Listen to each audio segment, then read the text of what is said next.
Kunyangwa kiendo kwa wana banini na ntano chiana bari ntere chachuke gamba ng'ombe nijo mantu jonekete kuingia kotini chachuka bubo ni kuringana na mugambithania Oscar Kinyua uria no rungamirite koti akiuga kuma koti ukurugura mwake ne jwangiri 25 batungatirite magamba 550 na janana na jange 70 kagitene gaka jari koti ne jatari kirwa Samuel Geshma na kurikithia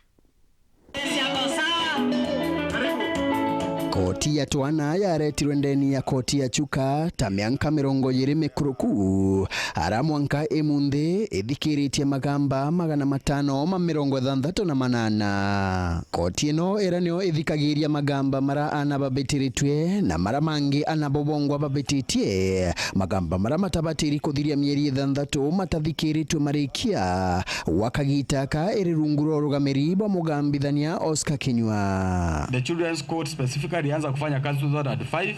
Tumedeal na kesi kama 568 cases kutoka ianzishwa. Hii mwaka tumeregister I think 6 cases na zile mingi zimetatuliwa. Zimebaki less than 70 cases zenye ziko pending, ziko active. Kuringana na Kinyua magamba maingi mara maigitwe makithikirwa koti-ini ino makonie ana kwinyangwa kiwendo na mara mangi makonie ntano chia ari. Kesi mtoto ameshikwa amekuwa defiled, which is very common here. Wende upate msichana amefanywa FGM.